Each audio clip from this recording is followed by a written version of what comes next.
मध्य प्रदेश मंत्रिमंडल विस्तार पर फिलहाल पेच फंसा हुआ है। आपको बता दें कि सूत्रों के हवाले से खबर है कि मंत्रिमंडल में शामिल किए जाने वाले नामों पर सहमति नहीं बन पाई, लिहाजा सभी नामों पर अब नए सिरे से विचार होगा। सीएम शिवराज सिंह फिलहाल दिल्ली में ही हैं, वो आज भोपाल लौट सकते हैं। कल पूरा दिन दिल्ली में मंत्रिमंडल विस्तार को लेकर मुलाकातों का दौर चलता रहा। सीएम शिवराज सिंह ने 2 बार बीजेपी राष्ट्रीय अध्यक्ष जेपी नड्डा से मुलाकात की और इसके अलावा वो पीएम मोदी और अमित शाह और ज्योतिरादित्य सिंधिया से भी मिलने के लिए पहुंचे। खबर है कि ज्योतिरादित्य सिंधिया का भोपाल दौरा भी रद्द हो गया। सिंधिया आज 2 दिन के भोपाल दौरे पर आने वाले थे। सूत्रों के हवाले से खबर है कि अगर आज मंत्रिमंडल में शामिल किए जाने वाले नामों पर सहमति बनी तो 1 जुलाई को मंत्रिमंडल विस्तार होने की संभावना है।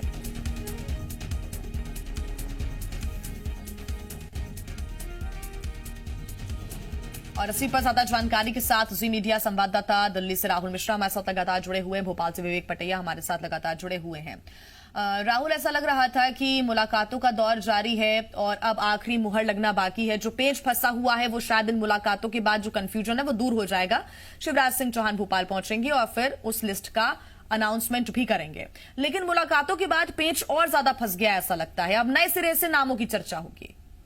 सही कह रही हैं आप, सीधे तौर पे नए सिरे से ही नामों पर अब चर्चा हो रही है, क्योंकि आप यदि देखें तो पहली लिस्ट जब इन लोगों ने लेकर के जब ये गए थे, परसों जब आए थे और रात में जब मुलाकात इन्होंने किया था बीएल संतोष के बाद, यहाँ नरेंद्र सिंह तोमर से मुलाकात हुई, बीएल संतोष से मुलाकात हुई, उसके साथ ही साथ गृह मंत्री अमित शाह से मुलाकात हुई और फिर जेपी नड्डा से मुलाकात ये हुई थी।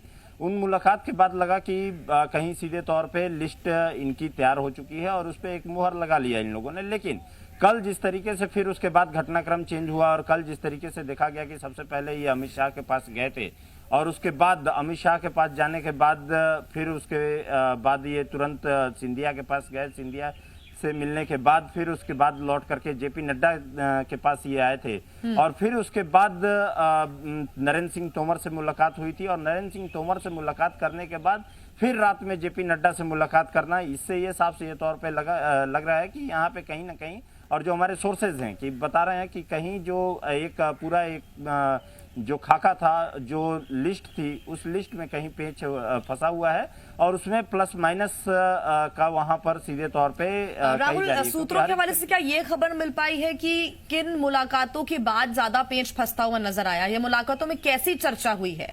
क्यों नए सिरे से फिर से चीजें करने की जरूरत पड़ रही है? जो परसों रात में अमित शाह से जब मुलाकात हुई थी, परसों रात में जेपी नड्डा के बाद जब अमित शाह से मुलाकात हुई थी, उसके बाद ही उस लिस्ट में कहीं सीधे तौर पे पेंच फंसता हुआ दिखाई दिया था और यही कारण था कि दूसरे दिन सुबह में सबसे पहले, क्योंकि उस लिस्ट में संशोधन करने की बात यहाँ पर कही गई थी और उस लिस्ट को लेकर के और फिर अमित शाह के पास ये गए थे, वहां पर जाकर के अपने संशोधित लिस्ट इन लोगों ने दिखाया था और उस संशोधित लिस्ट को जब इन्होंने दिखाया था तो वहां पर फिर से जब वहां पे जब संशोधित लिस्ट के बाद ये जब सिंधिया के पास गए हैं, वहां ये दोनों जगह जो है कहीं सीधे तौर पे यहाँ पे पेच फंसता हुआ दिखाई दिया था और उस पेच फंसने के बाद, क्योंकि देखिए सबसे बड़ी चीज है कि हर एक चीज भाजपा को यदि देखा जाए तो सभी को साथ करके चलना है, चाहे वो सिंधिया समर्थक विधायक हों, चाहे यहाँ पर बात किया जाए संगठन की बात किया जाए, संघ की बात किया जाए, खुद मुख्यमंत्री अपने लोगों को भी यदि बात किया जाए, पुराने घाट नेता जो भाजपा के हैं उनको साथ में लेकर के कैसे चलना है, इन सभी को एक साथ लेकर के समन्वय के साथ चलना होगा। नहीं तो कहीं सीधे तौर पे, क्योंकि उपचुनाव भी नजदीक है और राहुल कह सकते हैं कि एक रिस्क जरूर नजर आ रहा है यहाँ पर कि अगर एक को मनाने की कोशिश करेंगे तो दूसरा नाराज अगर होता है तो फिर उपचुनावों के पहले कुछ दिक्कतें हो सकती हैं पार्टी के सामने। ये बगावत लेने का दौर नहीं है, सभी को संतुष्ट करने का जो दौर है वो है। विवेक पटैया भी लगातार हमारे साथ जुड़े हुए हैं भोपाल से। विवेक, मध्य प्रदेश में क्या अभी हलचल नजर आती है इसके बाद? क्योंकि ऐसा लग रहा था कि मध्य प्रदेश जल्द से जल्द शिवराज सिंह चौहान पहुंचेंगे और जो पेच फंसा हुआ था वो क्लियर होगा, लिस्ट भी जारी कर दी जाएगी और ये भी कयास लगाए जा रहे थे कि नए मंत्रियों को शपथ भी दिलाई जाएगी। फिलहाल अभी क्या हलचल नजर आती है? अभी क्योंकि पेच फंस चुका है, नए सिरे से फिर से चर्चा होगी, यानी कि अभी एक लंबा समय और इंतजार करना पड़ेगा।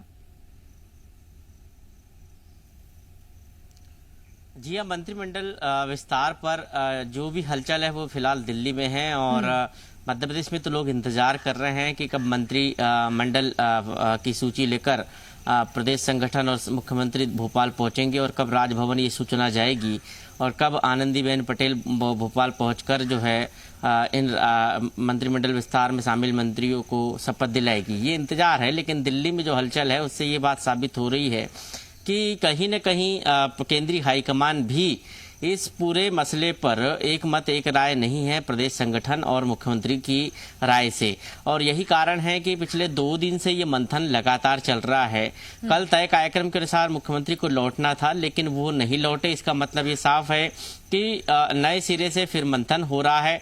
और हमारे पास जो सोर्स के मुताबिक जो खबर आई है उसमें यह है कि मुख्यमंत्री कुछ पुराने अनुभवी चेहरों को यथावत रखना चाहते हैं जो उनकी पिछली कैबिनेट में थे, लेकिन संगठन की तरफ से इसमें जरूर पेंच फंसा दिया गया है कि हो सकता है कि वो नए चेहरे को शामिल करना चाहते हैं। केंद्रीय हाईकमान की तरफ से नए चेहरे को शामिल करने की सलाह दी गई है।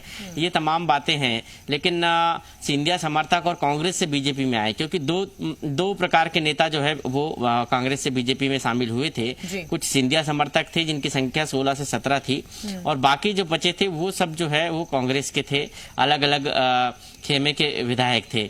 तो सिंधिया समर्थकों का तो अपना स्थान है। 2 सिंधिया समर्थक वर्तमान मंत्रिमंडल में शामिल है, लेकिन उसमें से जो शेष बच गए थे उसमें से 3 या 4 जो है फिर शामिल किए जाएंगे। नजर आ रही थी, संभावित नाम भी नजर आ रहे थे, उसमें नए नाम भी एड ऑन हो सकते हैं, और जो नाम पहले संभावित लिस्ट में थे अब वो नाम बाहर भी नजर आ सकते हैं। कुछ भी हो सकता है, उस लिस्ट पर भी लगातार हमारी नजरें बनी हुई है। और दिल्ली में अब मुलाकातें क्या होती हैं, क्या निष्कर्ष निकलता है, देखने वाली बात होगी। राहुल, आपका बहुत धन्यवाद तमाम जानकारी के लिए। विवेक, आप बने रहिए, आपसे अपडेट